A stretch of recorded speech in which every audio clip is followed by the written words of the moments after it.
자, 오늘 말씀은 레위기 26장입니다. 14절부터 15절까지 말씀. 자, 일단 같이 한번 읽어보도록 하겠습니다. 시작. 그러나 너희가 내게 청종하지 아니하여 이 모든 명령을 준행하지 아니하며 내 규례를 멸시하며 내 법도를 싫어하여 내 모든 계명을 준행하지 아니하며 내 언약을 배반할진대. 자, 오늘 14절과 15절에 보니까 하나님이 무엇인가를 명령하신 게 있다는 거죠. 그 명령하신 것에 대하여 청종하다라고 하는 것은 잘 듣고 순종한다라는 뜻이에요. 잘 듣고 순종하지 않다라고 한다면 내 계명에 대해서 준행하지 않다라고 한다면 이라고 오늘 말씀이 시작됩니다. 자, 과연 어떤 내용의 명령이 있었는지를 알려면 26장 1절 앞에를 알아야 자, 그 다음 내용이 이제 풀어질 수 있을 것 같아요. 그래서 26장 1절서부터 2절까지의 말씀 한번 읽어보도록 하겠습니다. 여기는 안 나올 수도 있어요. 오늘 본문 말씀이 아니니까. 자, 이 레위기 26장 1절부터 2절까지의 말씀 같이 한번 읽어볼게요. 다 같이 시작. 너희는 자기를 위하여 우상을 만들지 말지니 조각한 것이나 주상을 세우지 말며 너희 땅에 조각한 석상을 세우고 그에게 경배하지 말라. 나는 너희의 하나님 여호와이니라. 너희는 내 안식일을 지키며 내 성소를 경외하라. 나는 여호와이니라. 자, 두 가지 명령입니다. 어찌 보면 10계명 앞에 나와 있는 하나님을 사랑하라 라고 하는 거에 대해 굉장히 중요한 가치에 대한 두 가지 계명을 1절과 2절에 말씀하시는데, 첫 번째는 우상을 만들지 말래요. 우상이 뭐냐? 사실 여러분 하나님은 창조주이시잖아요. 이 창조주이신 분이 그분의 의해서 창조되어진 우리, 어찌 보면 그분 앞에서 우리는 어떤 존재예요? 피조물이죠. 피조물인 우리가 우리에 의해서 형상으로 만들어진 그것이 마치 하나님인 것처럼 섬겨지는 부분에 대하여 하나님이 용납하지 않겠다라는 거죠. 여러분, 하나님은 창조주지 누군가에 의해서 만들어져서 그것이 하나님을 대신할 수 있는 그런 종류의 분이 아니다라고 우리가 이해할 수 있어야 된다는 거죠. 그래서 성경 안에 그 어떤 시기에서도 그 하나님을 어떤 형상으로든 어떤 모양으로든 만들어지는 부분들에 대하여 하나님은 스스로 거부하셨어요. 왜냐하면 그분이 피조되어지는 것을 허락지 않으시기 때문에, 그분은 창조주이기 때문에. 그리고 우리가 알아야 될 게 뭐냐면, 이 우상의 가장 기본적인 의미는 누군가에 의해서 형상화되어진 물건, 이게 어떻게 보면 우상일 수 있거든요. 근데 가장 기본적인 전제는 뭐냐면 1절에 뭐라고 나와 있냐면, 너희는 자기를 위하여 우상을 만들지 말래요. 이게 굉장히 중요한 개념이에요. 모든 종교는 신이 누굴 위해 존재해요? 우리를 위해 존재해요. 근데 성경은 하나님이 우리를 위해 존재하는 게 아니죠. 하나님이 우리를 왜 만드셨어요? 이사야서 43장 21절에 내 백성은 뭘 위해 만들어졌대요? 나를 찬송하게 하려고. 여러분, 이게 바뀌어야 돼요. 여러분, 종교와 우리 신앙의 가장 큰 차이 중에 하나가 뭐냐면, 종교는 하나님이 사람을 위해 존재하는 거예요. 그래서 소원 들어주는 존재예요. 근데 신앙은 누가 누굴 위해 존재해요? 여러분, 우리가 하나님을 위해 존재하는 거예요. 여러분, 이 주객이 전도가 되면요, 이게 바뀌게 되면요, 여러분, 이게 종교가 되어버립니다. 분명히 말씀하는 것처럼, 여러분, 내가 널 위해 존재하는 게 아니라 네가 날 위해 존재하는 거예요. 너를 위하여 만든 그건 내가 아니라 우상이다라고 말씀하시는 거예요. 여러분, 하나님이 날 위해 존재하는 게 아니라, 여러분, 먼저 내가 하나님을 위해 만들어진 존재다라고 하는 것을 먼저 정리하시게 되길 주님의 이름으로 축원합니다. 그게 되게 중요한 거예요.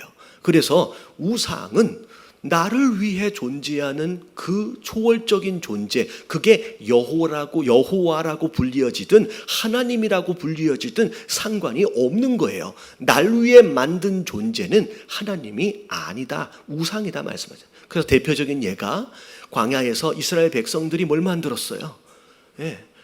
금송아지 만들었어요. 여러분, 금송아지를 만들어 놓고 금송아지를 향하여 예배할 때 뭐라고 예배했냐면 우리를 애굽에서 구원해낸 그 여호와 하나님이라고 똑같이 이름을 불렀습니다. 그럼에도 불구하고 하나님은 그건 내가 아니다라고 말해요. 그건 너를 위하여 네가 만든 존재이기 때문에 내가 아니다라고 말씀하시는 거예요. 그래서 우상이 뭐냐라고 하는 개념을 정립을 하셔야 되고, 자, 이 개념과는 조금 거리가 있지만 제가 그런 말씀을 드렸어요. 뭐가 우상이냐? 자, 하나님보다 더 뭐 하는 거예요? 사랑하는 게 우상이에요.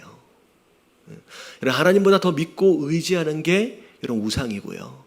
여러분, 하나님보다 더 중요하게 생각하는 가치가 이런 우상입니다. 여러분, 그게 돈이 될 수도 있고요. 그게 내 가족이 될 수도 있고요. 그것이 이 세상의 성공이 될 수 있고요. 심지어 그게 내 자존심일 수도 있어요. 나를 무시했어? 나를 그렇게 생각했어? 여러분, 이게 어찌 보면 다른 존재가 아니라 내 안에 나 스스로가 우상되어져 있는 것일 수도 있다라는 거죠. 그래서 내가 하나님보다 더 사랑해서 내가 하나님보다 더 중요하게 생각하는 그 어떠한 가치가 되든 우리가 우리 마음 가운데 두기를 우리가 거절할 필요가 있다라는 거예요. 여러분, 우상 섬기지 마시길 주님의 이름으로 축원합니다. 그래서 일반적으로 우상을 만들어 섬기지 말라라고 한다면 나는 절에 가서 뭐 이런 거 안 하는데 나랑은 전혀 상관이 없는 것처럼 생각하지만, 동일하게 교회 안에서 함께 예배하고 있을지라도 여러분, 예상치 못한 상황 가운데서 여러분, 하나님이 아닌 내가 하나님이라고 이름을 붙여놓고 우상을 섬기는 그런 종교인들이 되어질 수도 있다라는 거, 여러분 스스로를 돌아볼 수 있는 저와 여러분들 되시길 주님의 이름으로 축원합니다. 그래서 절대 제가 말씀드린 것처럼 하나님보다 더 무엇인가가 위로 올라가지 않도록을 위해서 우리가 굉장히 조심해야 되고요. 여러분, 이 몸부림은 여러분 우리가 하나님 부르시는 그날까지 계속 있어져야 할 씨름 가운데 하나예요. 왜냐하면 성령 충만할 때는요, 막 겸손하게, 성령 충만하면 막 겸손하게 당연히 하나님이 내가 그리스도 안에서 죽고 가장 중요한 건 예수님이고 가장 중요한 건 예배고, 여러분 위 성령 충만함 위에 올라가 있어요. 근데 어떤 이유로 인하여 마음이 좀 힘들고 어떤 환경이나 상황이나 이런 것 때문에 내가 쭉 떨어지면요, 성령 충만 떨어지면요, 어느 순간에 하나님이 제일 첫 번째 있다가 어떻게 돼요? 이 다른 것들이 위로 이제 올라가기 시작하는 거죠. 여러분, 이 우선순위는 우리가 조금만 방심하면 불쑥불쑥 다른 게 올라가 있어요. 그래서 이 우선순위가 바뀌지 않도록을 위해서 여러분 방심하지 마시고, 여러분 오늘도 내일도 이것을 위해 여러분 씨름하시게 되길 주님의 이름으로 축원합니다. 여러분, 잠깐 방심하면요, 물질이 딱 올라가 있어요. 잠깐 방심하면요, 내 자식이 딱 올라가 있고요. 잠깐 방심하면 세상의 성공이 딱 올라가 있어요. 여러분, 이걸 되게 조심해야 됩니다. 자, 그래서 첫 번째 하나님이 명령하신 것이 우상 숭배에 대하여 하나님께서 진죄하지 못하도록 이제 만하신 거죠. 그게 이제 첫 번째 명령이었고, 두 번째 명령이 뭐예요? 자, 2번을 보니까 자, 안식일을 지키다라고 말씀하셨어요. 자, 안식일, 특별히 이 안식일을 지킬 것에 대하여 그 다음에 뭐란 표현이냐면 내 성소를 경외하래요. 여러분, 성소가 뭐 하는 곳이에요? 여러분, 함께 모여서 믿음으로 모인 자들이 하나님을 예배하는 곳입니다. 다시 말하면 안식일을 거룩하게 지킨다라고 하는 것은 단순히 그날 일하지 않는 것에 머무르는 게 아니라 앞에 계속 나와 있잖아요. 성회로 모여라, 거룩한 모임, 하나님 앞에 함께 모여서 예배에 집중하는 거, 여러분 예배 중심적인 삶이 여러분 안식일을 지키는 삶의 모습이다라는 거죠. 그래서 여러분 나는 하나님을 믿어라고 하면서 여러분 내 삶에 성회가 없다, 성소를 경외하지 않고 성소에 모이지 않는다라고 한다면 여러분 어딘가 문제가 있는 거예요. 여러분 정말 하나님을 사랑하고 진짜 신앙인이다라고 한다면 성소를 경외하고 성회로 여러분 모여 함께 예배하기 여러분 힘쓰는 자들이 되어야 될 줄로 믿습니다. 여러분 이게 1절과 2절에 하나님 명령하신 거예요. 그래서 3절서부터 자 오늘 아침에 함께 살펴봤던 말씀이에요. 3절서부터 나오는 내용은 자 내가 너에게 명령한 이 두 가지 계명에 너희가 순종을 하면 내가 너에게 이런 복을 주겠다라고 복에 대한 약속이에요. 그게 13절까지 쭉 나옵니다. 자 그리고 나서 오늘 함께 보는 14절이 반대로 만약에 이 두 계명을 지켜 행하지 않는다라고 한다면 이런 일들이 벌어질 것이다 라고 경고하는 메시지가 오늘 14절서부터 말씀이에요. 자, 이게 안타까운 어떻게 보면 징계에 대한 말씀만 오늘 보면 조금 마음이 좀 그러니까 자, 오늘 아침에 어떤 축복이 있었는지에 대하여 조금 살펴보고 넘어가도록 하겠습니다. 자, 첫 번째 3절과 4절을 보니까 철 따라 뭘 주시겠다 말씀하시냐면 비를 주시겠대요. 비를 주시겠대요. 그래서 너희가 농사 짓는 것 가운데 많은 열매가 맺어지도록 하겠다. 근데 5절에 그 많은 열매에 대해서 뭐라고 설명하냐면 너희가 추수를 해가지고 타작을 하고 있는데 뭘 또 거두게 돼요? 포도를 또 거두게 되는 거예요. 포도를 또 거두게 돼요. 그리고 파종을 하는데 포도를 따를 것은 파종할 때까지 미치리니 다시 말하면 포도를 또 언제까지 또 따고 있어요? 다음에 씨를 뿌릴 때까지 따고 있는 거예요. 자, 이게 나중에 어떻게 설명이 되냐면 자, 이렇게 설명이 됩니다. 10절 말씀이 나올까요? 10절 말씀. 자, 10절 말씀에 보면 어떻게 나왔냐면 너희는 오래 두었던 묵은 곡식을 먹다가 새 곡식으로 말미암아 묵은 곡식을 치우게 될 것이며 이 무슨 얘기냐면 이번에 추수한 것을 다 먹지도 못했는데 벌써 다음 추수할 때가 와버린 거예요. 그래서 지난번에 추수한 것을 다 먹어요? 못 먹어요? 못 먹고 에라 안 되겠다 치워놓고 새로 거둬들인 걸로 또 먹는다는 거예요. 여러분 이게 반대되는 개념으로 오늘날로 얘기를 하면 여러분 월급이 들어왔어요. 근데 월급이 들어왔는데 오늘날 뭐런 얘기를 하면 월급은 내 통장에 스쳐간대요. 무슨 얘기인지 아시겠죠? 돈이 들어왔는데 머무르지를 않고 그냥 스쳐 지나가 버리는 거예요. 그럼 이게 참 안타까운 현실인데 이거에 반대되는 개념. 자, 월급이 들어왔어요. 아직 제대로 쓰지도 못했는데 또 들어와. 너무 기분 좋지 않나요? 이런 복을 받으시길 주님의 이름으로 축원합니다. 아니 쓰지도 못했는데 이게 묵은 곡식이에요. 지난번에 들어온 월급을 다 쓰지도 못했는데 그 다음 월급이 또 들어오고요. 또 이거 쓰기도 전에 또 들어오는 거예요. 이게 첫 번째 하나님께서 허락하시는 약속이에요. 뭐 하면 된대요? 여러분 농사를 잘 지어라, 열심히 지어라는 얘기가 아니라 네가 나를 섬기라는 거예요. 우상이 아닌.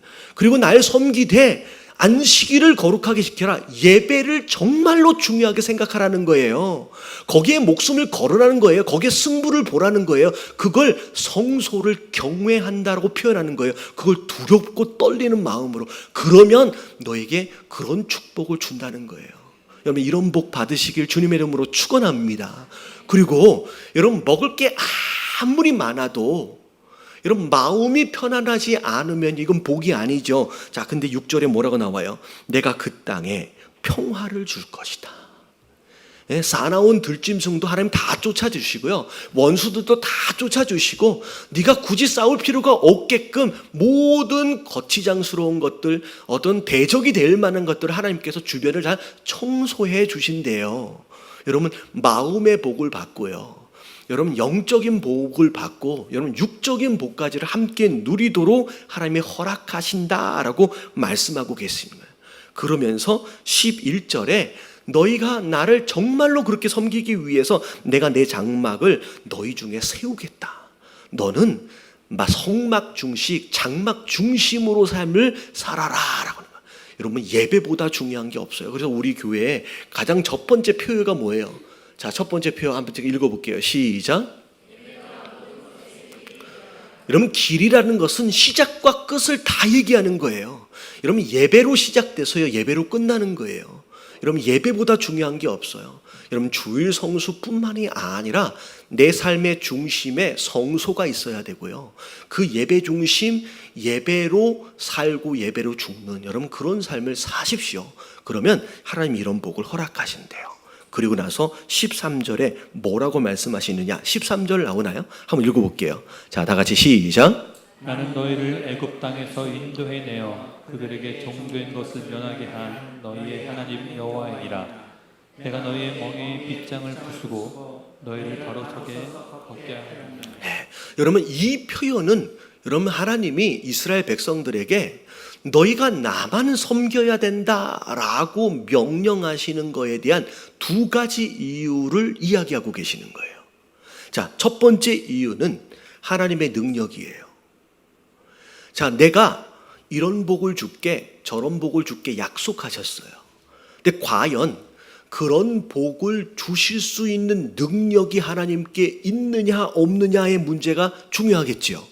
능력도 없으면서 약속만 할 수는 없잖아요. 근데 하나님 뭐라고 말씀하시냐?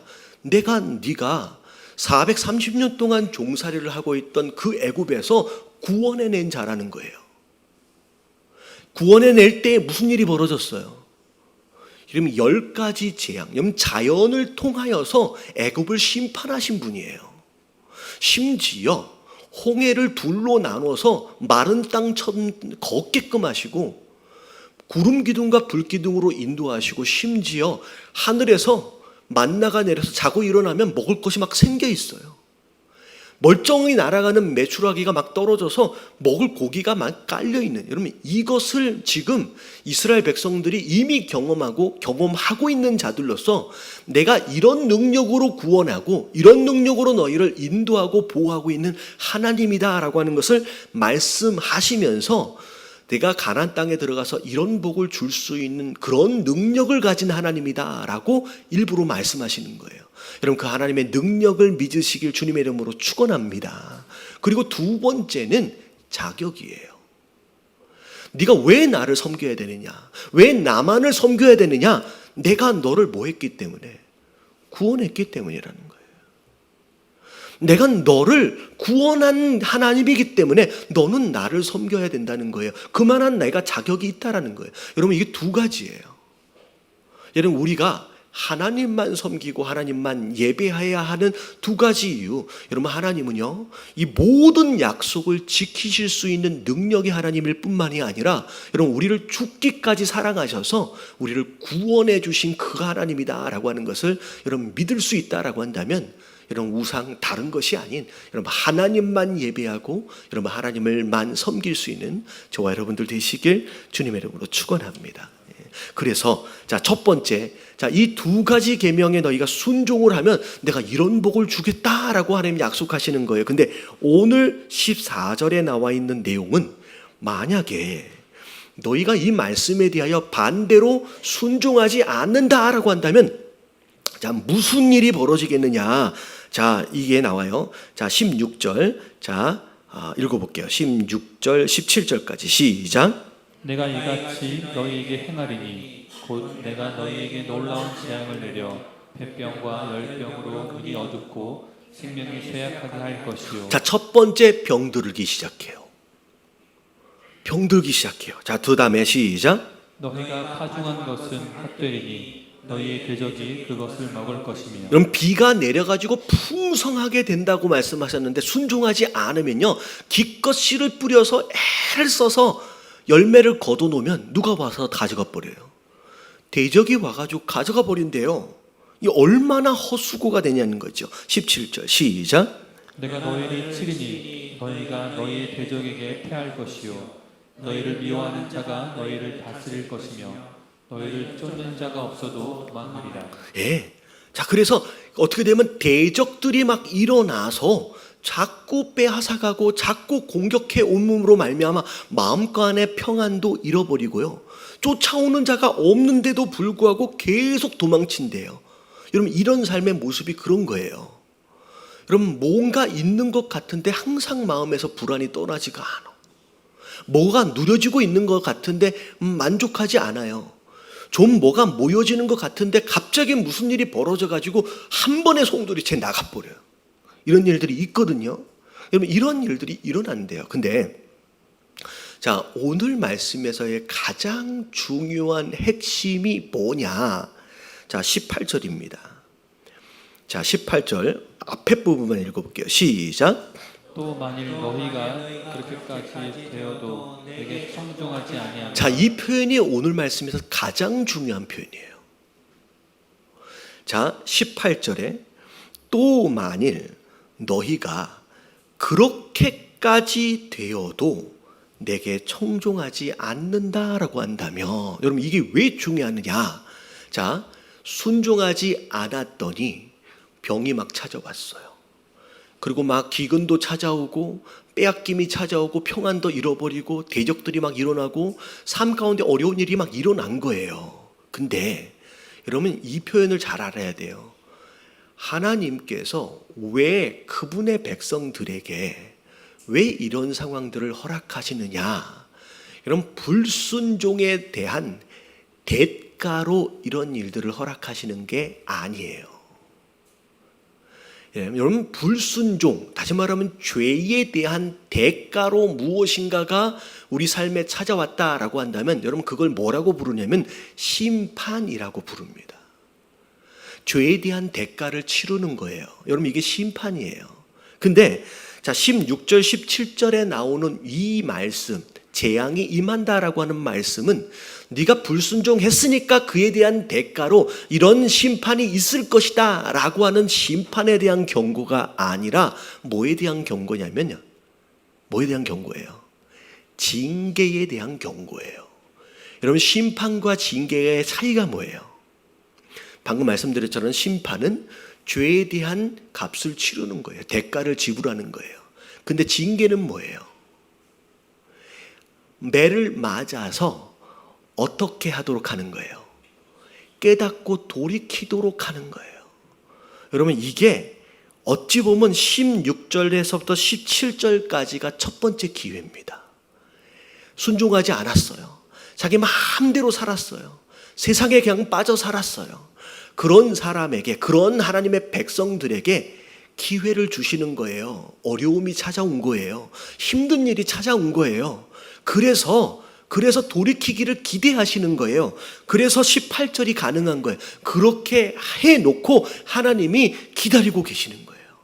자, 이것으로 깨달을지 않을까? 이걸로 이제는 회개하지 않을까? 이제는 돌이키지 않을까라고 기다렸더니, 그랬는데 18절에 안타깝게도 그렇게 되었음에도 불구하고, 그렇게까지 되었음에도 불구하고 돌이키지 않고 계속 순종하지 않으면, 자, 네 죄로 말미암아 내가 너희를 몇 배나 더 징벌한대요.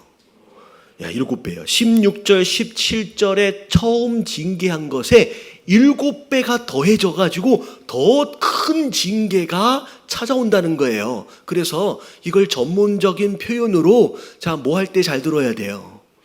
여러분, 좋은 말 할 때, 여러분, 처음 기회가 주어졌을 때 여러분 정신 차리시길 주님의 이름으로 축원합니다. 기회를 주시는 거예요.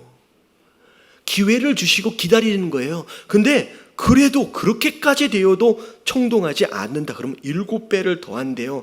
그래서 자, 19절만 읽어볼게요. 시작. 내가 너희의 세력으로 말미암은 교만을 꺾고 너희 하늘을 철과 같게 하며 너희 땅을 물과 같게 하리니. 자, 갑자기 너희 세력으로 말미암아 뭘 꺾으신대요? 여러분, 교만을 꺾는다는 거예요. 다시 말하면 불순종의 뿌리는 뭐예요? 교만함이에요. 왜 하나님을 잘 안 섬기고 왜 하나님께 예배드리는 걸 경히 여기느냐? 나 혼자 살아볼 만한 거예요. 하나님 없어도 그냥 살아볼 만한 거예요. 여러분, 어찌 보면 불순종의 저 밑에 뿌리는 교만함이에요. 그럼 세상이 말하는 교만함과 성경이 말하는 교만함은 차이가 있죠. 세상이 말하는 교만함은 뭐예요? 나 잘났다라고 자꾸 자기 자랑하면 그 교만한 사람이라고 얘기해요. 물론 성경 안에도 그런 내용이 있지만 더 본질적인 교만함의 의미는 하나님 없어도 나 혼자 살 수 있다라는 생각이 교만의 시작입니다. 그 교만을 하나님이 꺾으시기 위해서 나 아니면 도저히 살 수 없는 상황으로 그냥 만들어 가시는 거예요. 그래서 7배나 더하겠다라고 말씀하시면서 누군가를 코너로 몰고 가셔요. 절벽 끄트머리로 몰고 가시는 거예요. 도저히 하나님을 향하여 외치지 않으면 이제는 내가 죽게 생겼구나라고 여길 수 있을 만큼으로 몰고 가시는 거예요. 대표적인 예가 누구냐면 야곱이잖아요. 다윗이거든요. 범죄하고 나서 하나님이 절벽 끝까지 몰고 가시는 거예요. 나를 부르짖지 않으면 이제는 더 이상 살 수 없을 만큼의 끝자락까지를 몰고 가시는 거예요. 그래서 그 교만을 꺾으시면서 나 혼자는 이제 살 수가 없구나. 하나님이 반드시 필요하구나 라고 하는 그 시점까지를 하나님께서 몰고 가시겠다는 거예요. 그래서 너희의 수고가 헛될지라 땅은 그 산물을 내지 않는데요. 앞에는 어떻게 됐어요? 자, 농사를 지었더니 그래도 산물이 나왔어요. 근데 그 산물을 누가 가져가요? 대적이 와서 가져갔잖아요. 두 번째 기회에 두 번째 징계가 있을 때는요, 농사를 지어도 거기에 산물이 나와야 안 나와요? 안 나와요. 완전히 아무것도 없는 상태가 돼버리도록 만들어버리겠다라고 말씀하시는. 자, 21절, 22절. 자, 다 같이 한번 읽어볼게요. 시작. 너희가 나를 거슬러 내게 청종하지 아니할진대 내가 너희의 죄대로 너희에게 7배나 더 재앙을 내릴 것이다. 내가 들짐승을 너희에게 보내니 그것들이 너희의 자녀를 움키고 너희 가축을 멸하며 너희의 수요를 줄이니 너희의 길들이 황폐하리라. 여러분 이걸 잘 알아야 되는데, 여러분 아프리카 같은 데를 보면 뭐 아프리카니까 들에 이렇게 막 사자들도 막 다닐 것 같고 뭐 기린도 다닐 것 같고 이런 가서 하나도 못 봤어요. 왜 못 가냐면 여러분 들짐승은 여러분 사람이 있는 곳에 안 옵니다. 여러분 이게 하나님이 만드신 창조의 원리예요. 여러분 사자가 되게 무서울 것 같잖아요. 여러분 호랑이가 되게 무서울 것 같잖아요. 여러분 들짐승이 제일 무서워하는 존재가 누굴 것 같아요? 여러분 사람이 제일 무서워요. 그래서 사람이 모여 있는 마을에는 여러분 들짐승이 함부로 오질 않습니다. 여러분 그게 창조의 원리예요. 함부로 범접해서 들어오지 못하도록 사람이 제일 연약한 존재잖아요. 힘으로 볼 때 사자와 비교할 수 없지요. 그럼에도 불구하고 사자가 마을에 안 들어와요.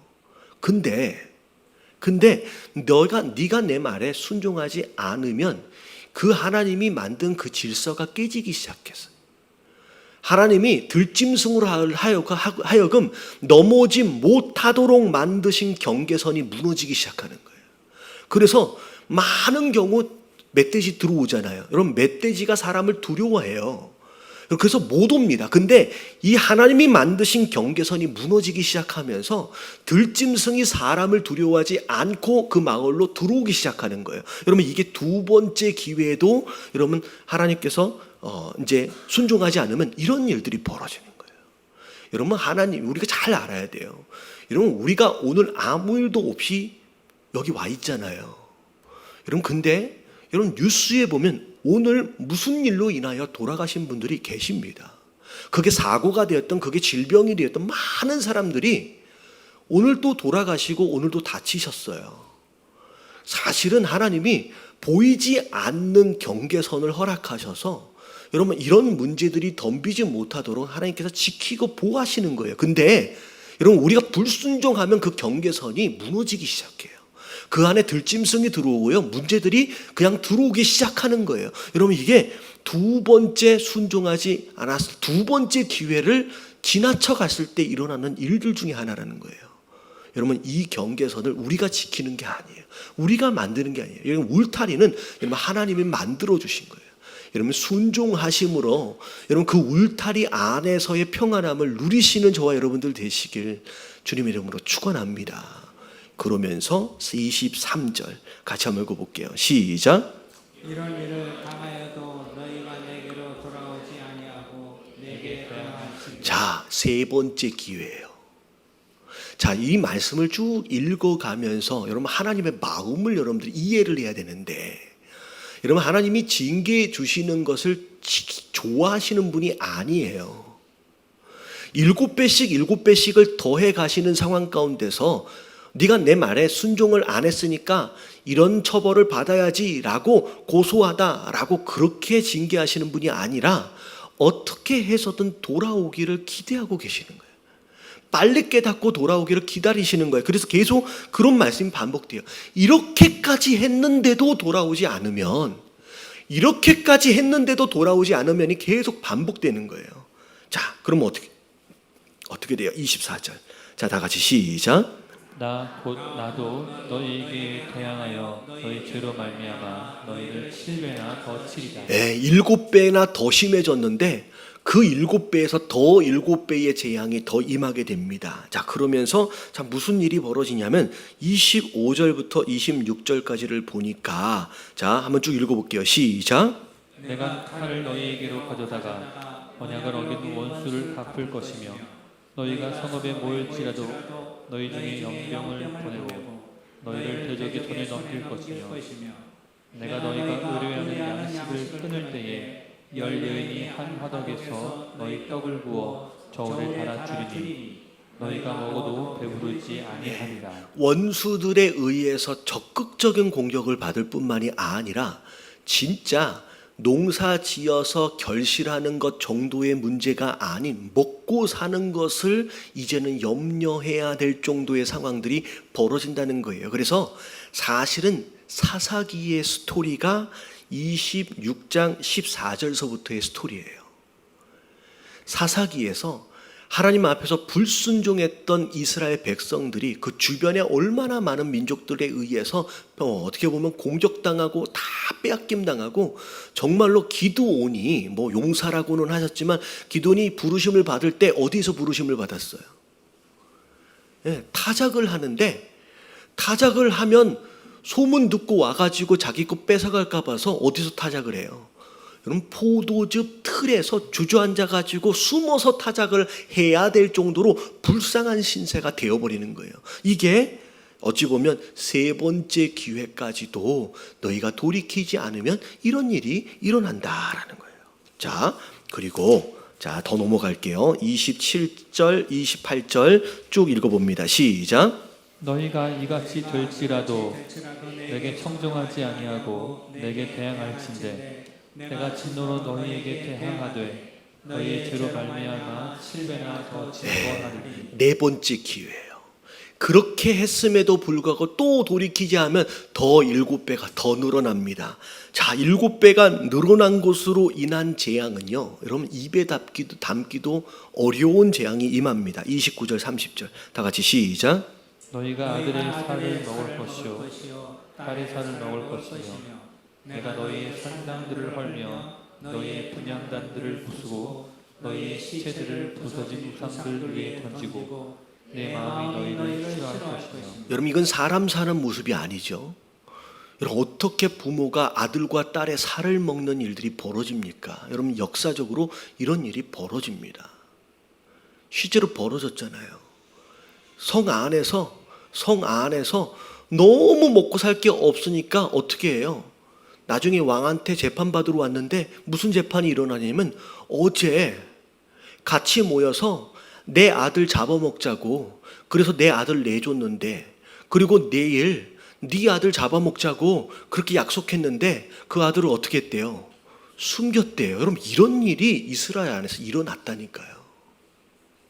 서로 자식 잡아먹는 일들, 순서 정해서 그렇게 하는 일들이 벌어진다는 거예요. 여러분, 이런 모습으로 실제로 역사적으로 이렇게 되어버린 상황들이 벌어집니다. 그리고 하나님이 직접 우상들을 무너뜨려 버려요. 너희가 우상을 섬기는 것을 포기하지 않으니까 내가 직접 손을 대겠다라고 해서 하나님이 우상에 직접 손을 대시는데, 31절 내가 너희의 성읍을 황폐하게 하고 너희의 성소들을 황량하게 할 것이요 이제는 더 이상 너희가 드리는 예배를 내가 받지 않겠다는 거예요. 예배까지도 다 망가져요. 너희 향기로운 냄새를 내가 흠양하지 아니하고. 32절 다 같이 시작. 그 땅을 황무하게 하리니 거기 거주하는 너희의 원수들이 그것으로 말미암아 놀랄 것이며. 심지어 원수들이 그 이스라엘 땅 안에 들어와서 이제 살기 시작하는 거예요. 다시 말하면 하나님이 기업으로 주셨던 가나안 땅을 이제는 명목상으로만 가지고 있지요. 이제 그 땅에 누가 함께 살고 있어요? 이런 원수들이 함께 살고 있는 거예요. 그 땅에 원수들이 함께. 자, 근데 그런 가운데 무슨 일이 벌어지냐면 33절에 내가 너희를 모든 민족 중에 어떻게 해볼 것이다. 흩어버릴 것이대요.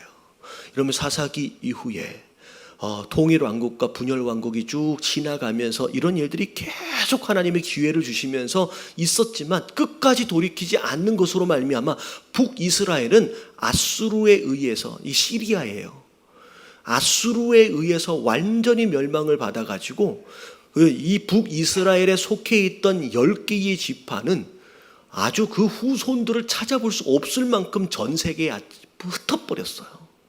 그래서 솔직히 오늘날 이스라엘 사람들 하면 대부분 또 뭐라고 불러요? 그냥 유대인이라고 불러요. 왜냐하면 다른 지파의 사람들은요 어떻게 돼버리는지를 모를 정도로 다 흩어져 버렸어요. 심지어 자, 내가 칼을 빼어 너희를 따르게 하리니 너희 땅이 황무하여 너희의 성읍이 황폐하리라 라고 말씀하시면서 자 34절 자 다 같이 한번 읽어봅니다. 시작. 너희가 원수의 땅에 살 동안에 너희의 본토가 황무할 것이므로 땅이 안식을 누릴 것이다. 그때 땅이 안식을 누리리니. 자, 이제 어떻게 돼요? 흩어져 버리는데 자 이제는 거꾸로 너희가 어디 가서 다 산대요? 원수의 땅에 가서 사는 일들이. 자, 이게 아수르에 의해서 멸망이 되어지고 그리고 바벨론에 의해서 남유다가 멸망이 되었었을 때 어마어마하게 많은 유대인들이 포로로 끌려가서 70년 동안 그 바벨론에서 페르시아에서 어떻게 보면 포로처럼 살 수밖에 없는 상황의 일들이 역사적으로 일어나게 됩니다. 결국은 기회를 계속 주셨음에도 불구하고 끝까지 깨닫고 돌이키지 않는 결과 어쩌면 이런 일들까지가 벌어진다는 거죠. 근데 신기한 건 뭐냐면 오히려 너희가 그 원수의 땅에서 살고 있는 동안에 이 가나안 땅은 뭘 누리고 있는데요? 여러분 안식을 누린대요. 겉으로 볼 때는 황량해지는 것 같지만 오히려 하나님 보시기에는 안식을 누리는 땅이 돼버린대요. 여러분 잘 아셔야 돼요. 우리가 밟고 있는 땅이 진짜 안식을 누리려면 우리가 제대로 된 사람이 그 땅의 주인이 될 때 이 땅의 안식을 누려요. 여러분 이 땅은 기업이에요. 우리가 일하는 직장이고 우리가 일하고 있는 사업장입니다.